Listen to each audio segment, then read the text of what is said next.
మీ అమ్మని ఎన్నిసార్లు కొట్టినా? చాలా సార్లు కొట్టినా. నేను ఎప్పుడైనా కొట్టినానా?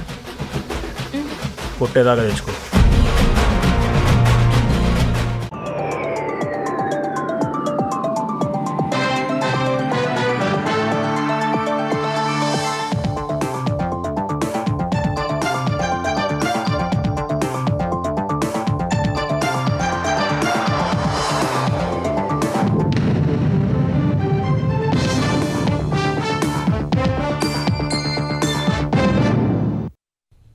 నమస్కారం, ఈటీవీ న్యూస్కు స్వాగతం. ముఖ్యాంశాలు. తెలంగాణలో పంచాయతీ ఎన్నికల రిజర్వేషన్లపై విధి విధానాలు విడుదల. ఈ సాయంత్రంలోపే ఖరారు చేసేందుకు ప్రభుత్వం కసరత్తు.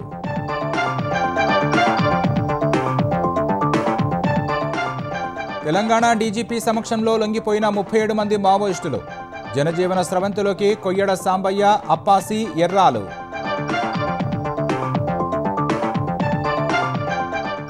ఈ నెల 29న దీక్షా దివస్ నిర్వహించనున్న బీఆర్ఎస్.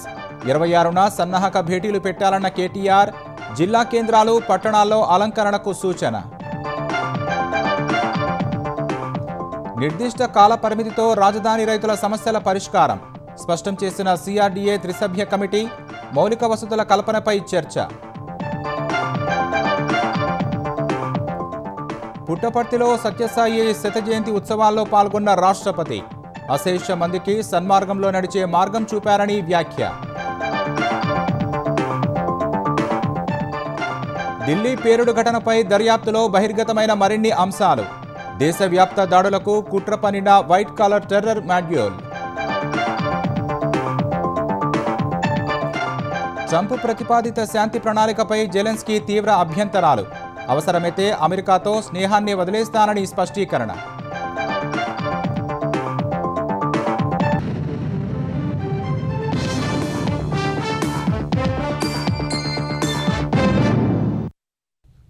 తెలంగాణలో సర్పంచి, వార్డు సభ్యుల రిజర్వేషన్ల విధి విధానాలపై పంచాయతీరాజ్ శాఖ ఉత్తర్వులు జారీ చేసింది. ఈ విధి విధానాల ఆధారంగా ఎస్సీ, ఎస్టీ, బీసీ, మహిళా రిజర్వేషన్లను జిల్లా యంత్రాంగాలు ఇవాళ రేపు ఖరారు చేయనున్నారు. 50% మించకుండా డెడికేటెడ్ కమిషన్ చేసిన సిఫార్సుల ఆధారంగా పంచాయతీరాజ్ శాఖ ఈ ఉత్తర్వులు ఇచ్చింది. రిజర్వేషన్ల ప్రక్రియ పూర్తి కాగానే గ్రామ పంచాయతీ ఎన్నికలకు సంసిద్ధత వ్యక్తం చేస్తూ రాష్ట్ర ఎన్నికల సంఘానికి ప్రభుత్వం లేఖ రాయనుంది. ఈ లేఖ అందిన వెంటనే వీలైతే ఈ నెల 24 లేదా 25నే షెడ్యూల్ ఇచ్చేందుకు ఎస్ఈసీ ఏర్పాట్లు చేసుకుంది. తెలంగాణలో గ్రామ పంచాయతీ ఎన్నికల నిర్వహణ దిశలో మరో అడుగు పడింది. డెడికేటెడ్ కమిషన్ ఇచ్చిన నివేదికకు మంత్రివర్గం ఆమోదం తెలపగా కమిషన్ సిఫార్సులకు అనుగుణంగా సర్పంచి, వార్డు సభ్యుల రిజర్వేషన్లకు విధి విధానాలపై పంచాయతీరాజ్ శాఖ ఉత్తర్వులు వెలువరించింది. పంచాయతీలు, వార్డుల్లో ఎస్సీ, ఎస్టీ, బీసీలకు రిజర్వేషన్లపై విధి విధానాలను ఆ ఉత్తర్వుల్లో వివరించింది. ఈ జీవోకు అనుగుణంగా ఎంపీడీఓలు, వార్డులను, ఆర్డీఓలు, సర్పంచి పదవులకు రిజర్వేషన్లు ఖరారు చేస్తారు. ఇవాళ రేపు జిల్లాల యంత్రాంగం రిజర్వేషన్ల ప్రక్రియ పూర్తి చేయనుంది. రిజర్వేషన్లు ఖరారు చేసిన తర్వాత పంచాయతీ ఎన్నికలకు సంసిద్ధత వ్యక్తం చేస్తూ రాష్ట్ర ఎన్నికల సంఘానికి ప్రభుత్వం లేఖ రాయనుంది. ఎన్నికలకు ఏర్పాట్లు చేస్తున్నామని, పిటిషన్పై విచారణ ముగించారని ఈ నెల 24న ప్రభుత్వం, ఎస్ఈసీ హైకోర్టుకు తెలపనున్నాయి. హైకోర్టు అంగీకరిస్తే అదే రోజు లేదా మరుసటి రోజు షెడ్యూలు ఇవ్వాలని రాష్ట్ర ఎన్నికల సంఘం భావిస్తోంది. బీసీలకు 42% రిజర్వేషన్లపై కోర్టులో వివాదాలు ఉన్నందున పాత పద్ధతి ప్రకారం గ్రామ పంచాయతీల ఎన్నికలు జరపాలని ఈ నెల 17న తెలంగాణ మంత్రివర్గం నిర్ణయించింది. రిజర్వేషన్లు 50% మించకుండా తాజాగా సిఫార్సులు చేయాలని డెడికేటెడ్ కమిషన్ కోరింది. డెడికేటెడ్ కమిషన్ భూసాని వెంకటేశ్వరరావు తాజాగా పంచాయతీలు, వార్డుల వారీగా ఎస్సీ, ఎస్టీ, బీసీల రిజర్వేషన్లపై చేసిన సిఫార్సులను కేబినెట్ ఆమోదించింది. వార్డు సభ్యులకు గ్రామ పంచాయతీని, సర్పంచ్ పదవికి మండలాన్ని యూనిట్ గా తీసుకుని 50% మించకుండా రిజర్వ్ చేయనున్నారు. ఎస్సీ, ఎస్టీలకు 2011 జనాభా లెక్కల ప్రకారం, బీసీలకు కులగణన డేటా ప్రకారం 50% మించకుండా రిజర్వేషన్లు చేయనున్నారు. ముందుగా ఎస్సీ, ఎస్టీ స్థానాలు రిజర్వ్ చేసి తర్వాత బీసీ రిజర్వేషన్లు ఖరారు చేయనున్నారు. రాజకీయ పార్టీల సమక్షంలో లాటరీ పద్ధతిలో మహిళలకు సీట్లు కేటాయించనున్నారు. ఈ నెల 24న హైకోర్టులో విచారణకు ముందే ప్రక్రియను పూర్తి చేసేలా ప్రభుత్వం కసరత్తు చేస్తోంది. రాష్ట్ర ఎన్నికల కమిషన్ కూడా పంచాయతీ ఎన్నికలకు వేగంగా ఏర్పాట్లు చేస్తోంది. ప్రభుత్వం రిజర్వేషన్లు ఖరారు చేస్తే ఈ నెల 24న హైకోర్టులో విచారణ పూర్తి కాగానే అదే రోజు లేదా మరుసటి రోజు షెడ్యూలు ప్రకటించాలని భావిస్తోంది. 3 విడతల్లో పంచాయతీలు, వార్డులకు ఎన్నికలు నిర్వహించేలా ప్రణాళికలు సిద్ధం చేసింది. డిసెంబర్ 17 వరకు వార్డు సభ్యులు, సర్పంచుల ఎన్నికల ప్రక్రియ పూర్తి చేసేలా ఎస్ఈసీ కసరత్తు చేస్తోంది. రాష్ట్ర వ్యాప్తంగా 12,733 పంచాయతీలు, 1,12,288 వార్డుల్లో ఎన్నికలు జరగనున్నాయి. మధ్యాహ్నం వరకు పోలింగ్ నిర్వహించి అదే రోజున ఓట్లు లెక్కించి ఫలితాలు ప్రకటించేలా ఏర్పాట్లు చేస్తోంది. బీసీ రిజర్వేషన్లపై వివాదాలు తేలిన తర్వాతే ఎంపీటీసీ, జెడ్పీటీసీ ఎన్నికలు జరపాలని రాష్ట్ర మంత్రివర్గం ఇప్పటికే నిర్ణయించింది. తెలంగాణ డీజీపీ ఎదుట భారీ సంఖ్యలో మావోయిస్టులు లొంగిపోయారు. 37 మంది మావోయిస్టులు లొంగిపోయినట్లు డీజీపీ శివధర్ రెడ్డి తెలిపారు. లొంగిపోయిన వారిలో 3 రాష్ట్ర కమిటీ సభ్యులు ఉన్నారని చెప్పారు. తెలంగాణ రాష్ట్ర కమిటీ సభ్యుడు కొయ్యల సాంబయ్య అలియాస్ ఆజాద్ లొంగిపోయారని వెల్లడించారు.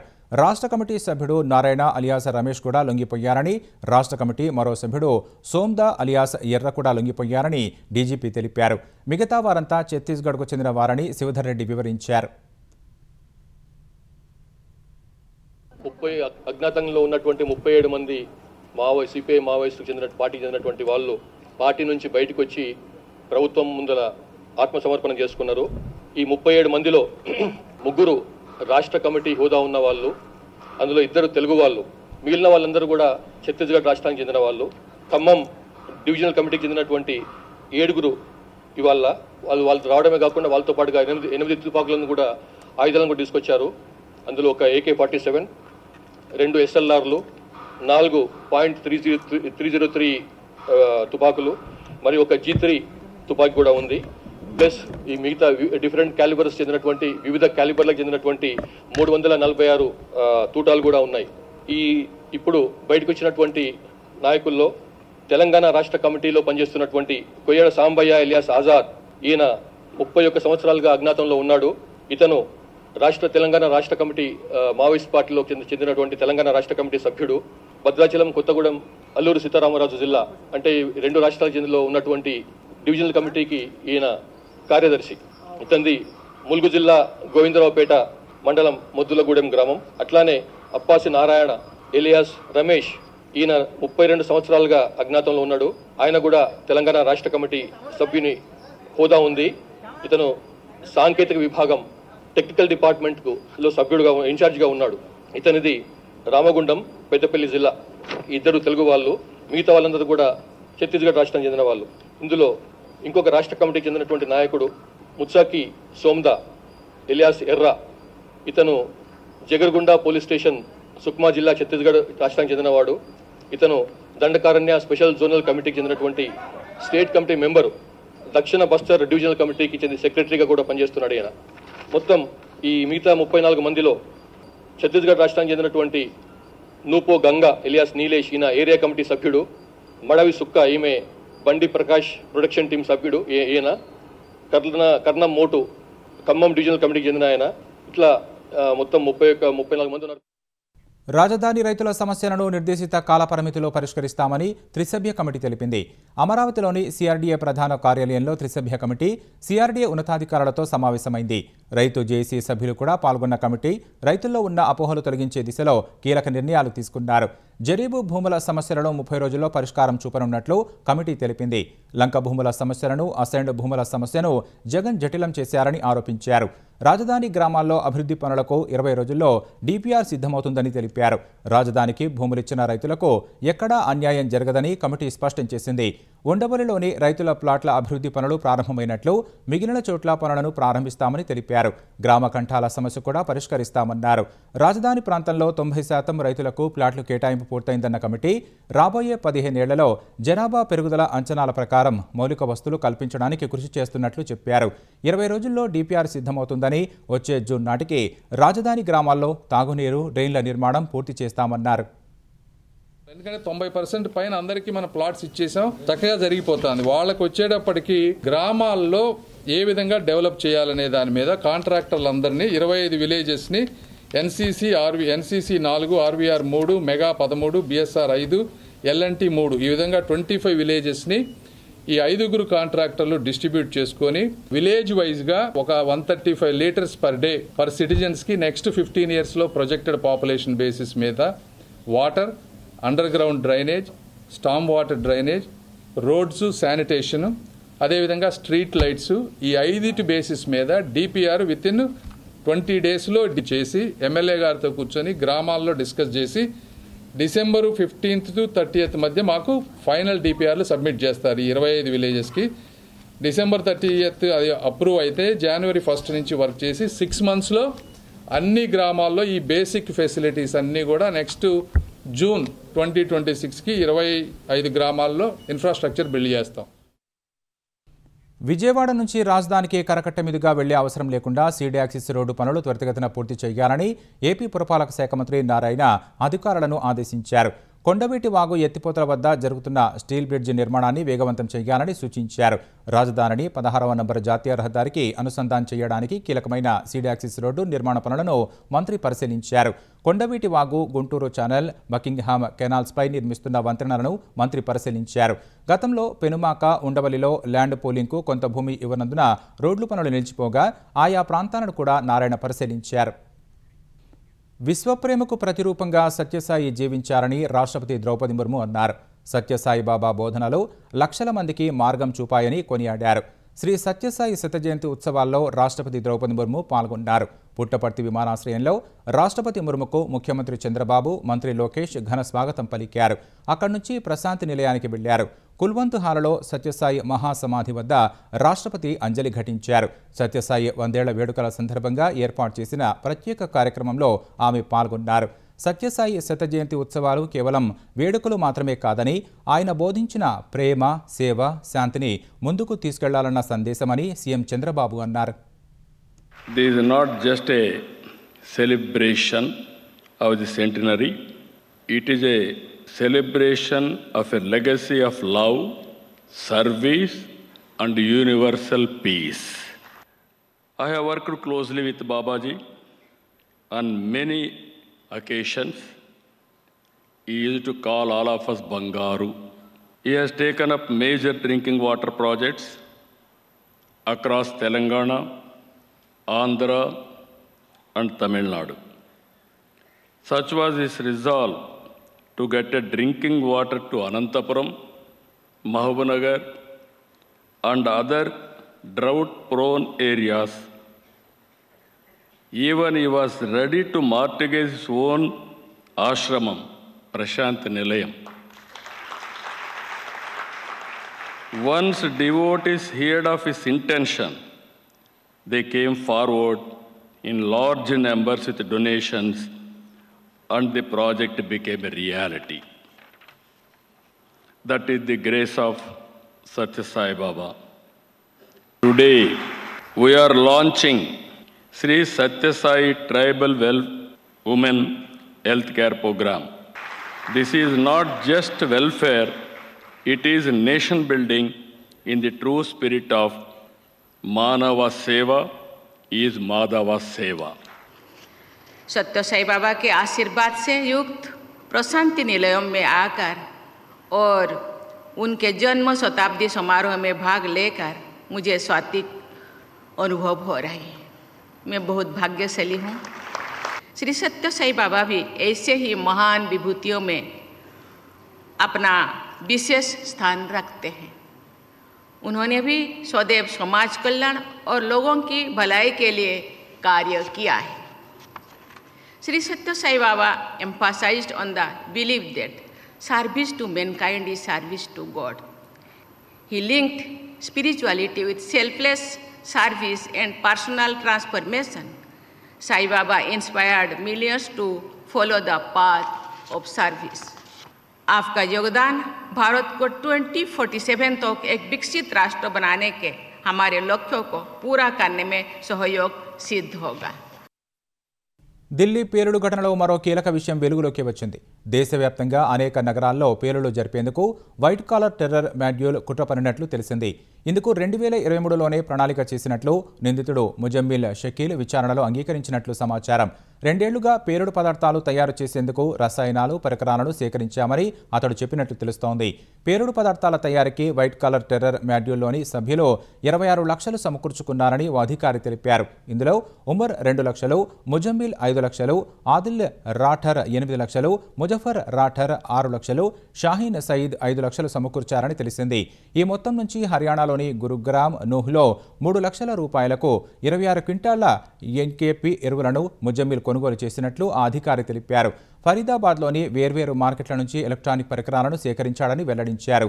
ఢిల్లీ పేలుడులో చనిపోయిన ఉమర్ ఎరువుల ప్రాసెసింగ్ను చేపట్టినట్లు తెలిసింది. ఒక దశలో నిధుల విషయంలో ఉమర్ ముజమ్మిల్ మధ్య గొడవ కూడా జరిగినట్లు విశ్వసనీయ వర్గాలు తెలిపాయి.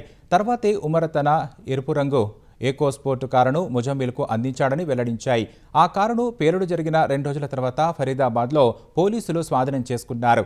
6.5 లక్షల రూపాయలతో AK-47 రైఫిల్ను కొనుగోలు చేసినట్లు ముజమ్మిల్ విచారణలో ఒప్పుకున్నట్టు తెలిసింది. ఆ ఆయుధాన్ని ఆదిల్ రాఠర్ ఇంట్లో పోలీసులు స్వాధీనం చేసుకున్నారు. తుర్కీయే చైనాకు చెందిన అత్యాధునిక తుపాకులను పాకిస్తాన్ మీదుగా భారత్కు తరలిస్తున్న అంతర్జాతీయ ఆయుధ ముఠా సభ్యులను ఢిల్లీ క్రైమ్ బ్రాంచ్ పోలీసులు అరెస్టు చేశారు. నిందితుల నుంచి 10 ఖరీదైన తుపాకులను 92 బుల్లెట్లను స్వాధీనం చేసుకున్నారు. ఈ ముఠా సభ్యులను అజయ్, మందీప్, దల్విందర్, రోహన్లుగా ఢిల్లీ పోలీసులు గుర్తించారు. ఇందులో 2 పంజాబ్కు చెందిన వారని చెప్పారు. ఢిల్లీ సహా పొరుగు రాష్ట్రాల్లో గ్యాంగ్స్టర్లు నేరస్తులకు ఆయుధాలు విక్రయించినట్లు పోలీసులు తెలిపారు. పాకిస్తాన్ నుంచి డ్రోన్ల ద్వారా పంజాబ్లోకి ఆయుధాలను సరఫరా చేస్తున్నట్లు గుర్తించారు.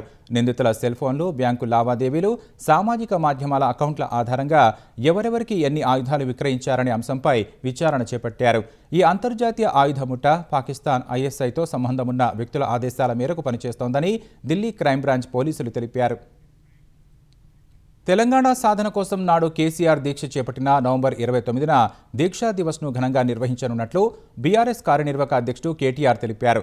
దశాబ్దంన్నర క్రితం తెలంగాణ వచ్చుడో కేసీఆర్ చచ్చుడో అంటూ త్యాగనిరతితో దీక్ష చేపట్టి రాష్ట్రాన్ని సాధించారని, చరిత్రలో ఘనమైన ఆ ఘట్టాన్ని పురస్కరించుకొని దీక్షా దివస్ను పెద్ద ఎత్తున నిర్వహించారని పార్టీ శ్రేణులకు పిలుపునిచ్చారు. దీక్షా దివస్ నిర్వహణపై పార్టీ ఎమ్మెల్యేలు, ఎమ్మెల్సీలు, ఎంపీలు, జిల్లా అధ్యక్షులు, నేతలతో కేటీఆర్ టెలికాన్ఫరెన్స్ నిర్వహించారు. ఈ నెల 26న అన్ని జిల్లాల పార్టీ కేంద్రాల్లో ముఖ్య నాయకులతో సన్నాహక సమావేశాలు నిర్వహించాలని ఎమ్మెల్యేలు, మాజీ ఎమ్మెల్యేలు, ఎంపీలు, ఎమ్మెల్సీలు, మాజీ మంత్రులు, కార్పొరేషన్ మాజీ చైర్మన్లు సహా ఇతర కీలక నేతలందరినీ ఆహ్వానించారని ఆదేశించారు. నవంబర్ 29న దీక్షా దివస్ కార్యక్రమాన్ని అన్ని జిల్లా కేంద్రాల్లోని పార్టీ కార్యాలయాల్లోని నిర్వహించాలని కేటీఆర్ స్పష్టం చేశారు. 28వ తేదీ సాయంత్రంలోపు జిల్లా కేంద్రాలు, పట్టణాలను బ్యానర్లు, ఫ్లెక్సీలతో అలంకరణ పూర్తి చేయాలన్నారు. తెలంగాణ తల్లికి, అమరవీరుల స్తూపానికి నివాళులు అర్పించిన తర్వాత కేసీఆర్ భారీ కటౌట్కు పాలాభిషేకం చేయాలని తెలిపారు. దీక్షా దివస్ రోజున నాటి కీలక ఘటనలు, వార్తలు, పరిణామాలపై ఫోటో ప్రదర్శనను తప్పనిసరిగా ఏర్పాటు చేయాలని కేటీఆర్ స్పష్టం చేశారు. పండ్ల పంపిణీ, అన్నదానం లాంటి సామాజిక కార్యక్రమాలు చేపట్టాలన్నారు. హైదరాబాద్ నిమ్స్లో ప్రత్యేకంగా పండ్ల పంపిణీ చేయాలని చెప్పారు. ఎమ్మెల్యేల అనర్హత పిటిషన్కు సంబంధించి రెండోసారి స్పీకర్ నోటీసులు అందుకున్న ఖైరతాబాద్ ఎమ్మెల్యే దానం నాగేందర్ శాసనసభ వ్యవహారాల శాఖ మంత్రి శ్రీధర్ బాబును సమావేశమయ్యారు. ఈ ఉదయం మంత్రుల నివాస ప్రాంగణంలో శ్రీధర్ బాబుతో సమావేశమైన దానం భవిష్యత్తు కార్యాచరణపై చర్చించినట్లు తెలిసింది. రేపటిలోపు అఫిడవిట్ ఇవ్వాలని స్పీకర్ ఇచ్చిన నోటీసులు అందుకున్న తర్వాత ఢిల్లీ వెళ్లిన దానం నాగేందర్ గడిచిన 2-3 రోజులు అక్కడే మకాం వేసి కాంగ్రెస్ పెద్దలను కలిసి పరిస్థితులను వివరించినట్లు తెలిసింది. ప్రస్తుత పరిస్థితుల్లో ఎమ్మెల్యే పదవికి రాజీనామా చేయాల్సి వస్తే ఖైరతాబాద్ టికెట్ తనకే ఇవ్వాలని కాంగ్రెస్ అధిష్టానాన్ని దానం కోరినట్లు తెలుస్తోంది. స్పీకర్ తనపై అనర్హత వేటు వేస్తారని మీడియాలో విస్తృత ప్రచారం జరుగుతున్న వేళ అఫిడవిట్ దాఖలు చేయడానికి మరింత గడువు ఇచ్చే విధంగా చూడాలని దానం నాగేందర్ మంత్రి శ్రీధర్ బాబుకు విజ్ఞప్తి చేసినట్లు తెలుస్తోంది. కేంద్రం తీసుకొచ్చిన కొత్త లేబర్ కోడ్స్ దేశ అభివృద్ధి దిశలో మరో మైలురాయని ముఖ్యమంత్రి చంద్రబాబు అన్నారు. దేశంలో 1991 ఆర్థిక సంస్కరణల తర్వాత కొత్త లేబర్ కోడ్స్ అత్యంత కీలకమైన మార్పుగా నిలుస్తాయని చెప్పారు. ఈ సంస్కరణలతో ఉద్యోగుల భద్రత మరింత బలోపేతమవుతుందని, వేతనాలకు హామీ ఉంటుందన్నారు. కార్మికుల గౌరవం, హక్కులకు ప్రాధాన్యం లభిస్తుందని తెలిపారు. గిగ్ వర్కర్లకు ప్రత్యేక రక్షణ, మహిళలకు సమాన భాగస్వామ్యం లభిస్తుందన్నారు. ఈ సంస్కరణలు భారత కార్మిక విధానాలకు, అంతర్జాతీయ ప్రమాణాలకు సమీపంలోకి తీసుకెళతాయని వివరించారు. దేశాన్ని భవిష్యత్తుకు సిద్ధమైన ప్రపంచ స్థాయి ఆర్థిక వ్యవస్థగా తీర్చిదిద్దేందుకు ఈ సంస్కరణలు బాటలు వేస్తాయన్నారు. చరిత్రాత్మక సంస్కరణలను అందించిన ప్రధాని నరేంద్ర మోదీకి అభినందనలు తెలిపారు. విశ్వసనీయతే పెట్టుబడిగా ఖాతాదారుల విశేష ఆదరాభిమానాలను సంపాదిస్తూ శాఖోపశాఖలుగా విస్తరిస్తున్న ప్రముఖ చిట్ ఫండ్స్ సంస్థ మార్గదర్శి మరో నూతన శాఖను ప్రారంభించింది. Margadarsi chit fund private limited 127వ శాఖను కాకినాడ జిల్లా తునిలో ప్రారంభించారు. Margadarsi managing director CH Sailaja Kiran వర్చువల్గా ఈ శాఖను ప్రారంభించారు. మార్గదర్శి సంస్థ CEO Satyanarayana, vice president Balaramakrishna, general manager Ravindranath, chief manager Krishnamohan, Tuni శాఖ మేనేజర్ పుల్లేశ్వరరావు జ్యోతి ప్రజ్వలన చేశారు. తొలుత ఖాతాదారు దాసరి వెంకటరాజ్ కుమార్కు రసీదు అందించారు. తునిలో మార్గదర్శి శాఖ ప్రారంభించడంపై ఖాతాదారులు హర్షం వ్యక్తం చేస్తున్నారు. 2004 నుంచి మార్గదర్శితో అనుబంధం ఉంది. నాకు అనకాపల్లి బ్రాంచ్లో స్టార్ట్ చేసాం చిట్స్. ఇప్పుడు తునిలో ఓపెన్ చేశారు.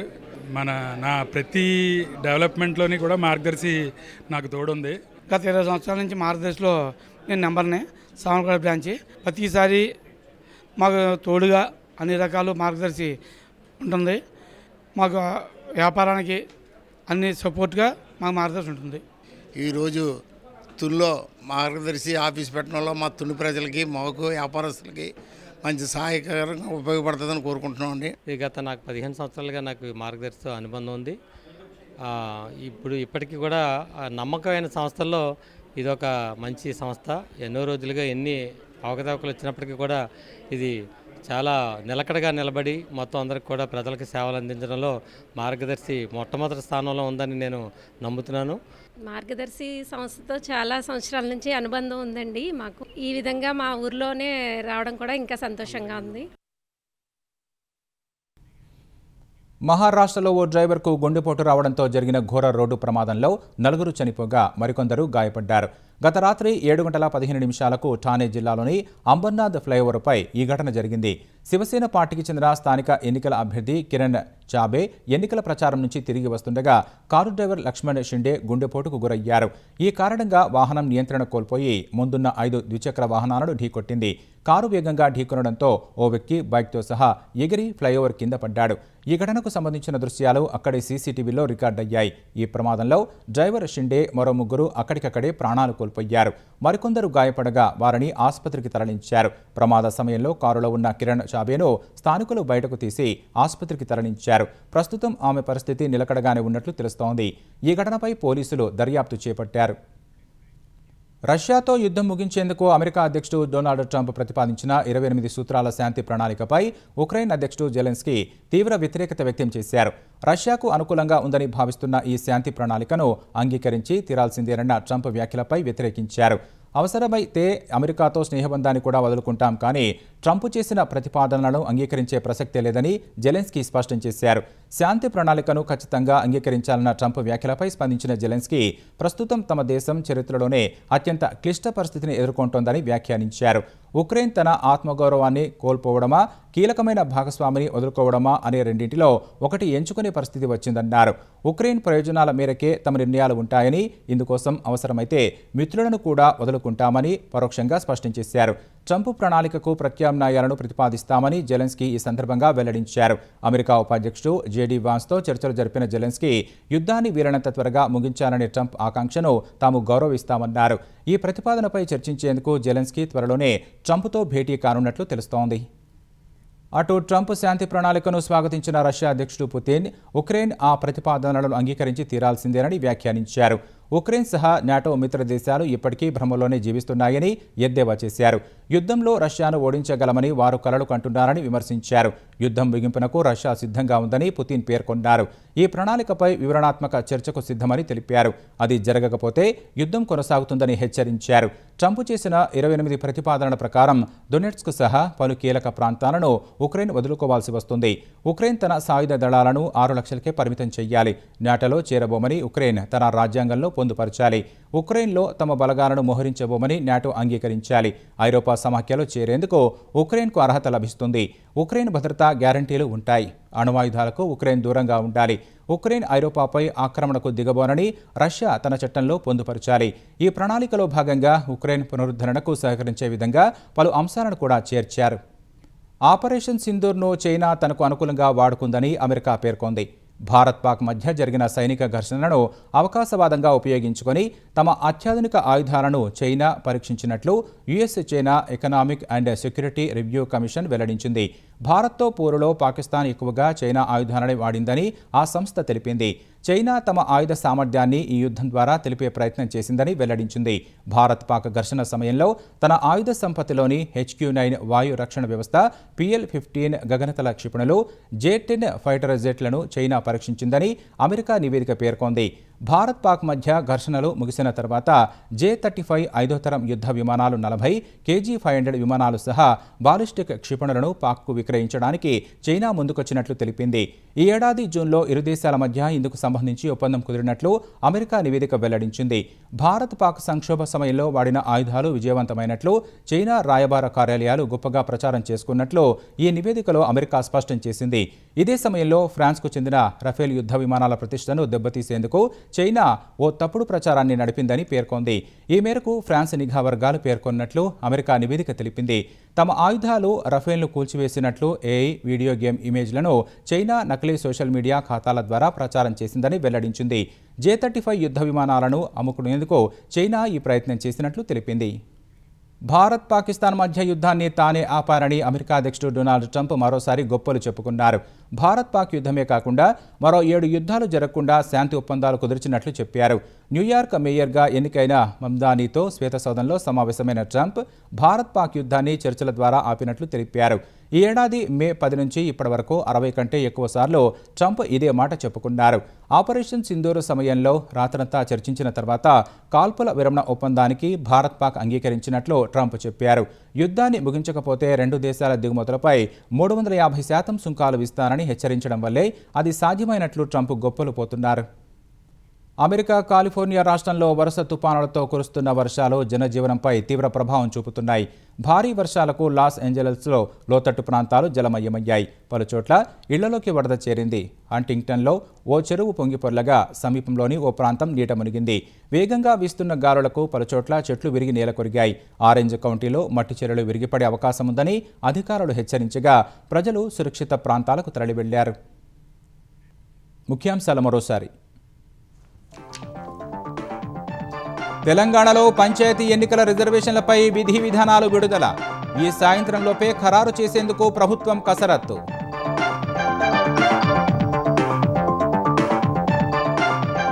తెలంగాణ డీజీపీ సమక్షంలో లొంగిపోయిన 37 మంది మావోయిస్టులు. జనజీవన స్రవంతిలోకి కొయ్యడ సాంబయ్య, అప్పాసి, ఎర్రాలు. ఈ నెల 29న దీక్షా దివస్ నిర్వహించనున్న బీఆర్ఎస్. 26న సన్నాహక భేటీలు పెట్టాలన్న కేటీఆర్. జిల్లా కేంద్రాలు, పట్టణాల్లో అలంకరణకు సూచన. నిర్దిష్ట కాల పరిమితిలో రాజధాని రైతుల సమస్యల పరిష్కారం స్పష్టం చేసిన CRDA త్రిసభ్య కమిటీ. మౌలిక వసతుల కల్పనపై చర్చ. పుట్టపర్తిలో సత్యసాయి శత జయంతి ఉత్సవాల్లో పాల్గొన్న రాష్ట్రపతి. అశేష మందికి సన్మార్గంలో నడిచే మార్గం చూపారని వ్యాఖ్య. ఢిల్లీ పేలుడు ఘటనపై దర్యాప్తులో బహిర్గతమైన మరిన్ని అంశాలు. దేశవ్యాప్త దాడులకు కుట్రపనిన white collar terror module. Trump ప్రతిపాదిత శాంతి ప్రణాళికపై జెలెన్స్కీ తీవ్ర అభ్యంతరాలు. అవసరమైతే అమెరికాతో స్నేహాన్నే వదిలేస్తానని స్పష్టీకరణ.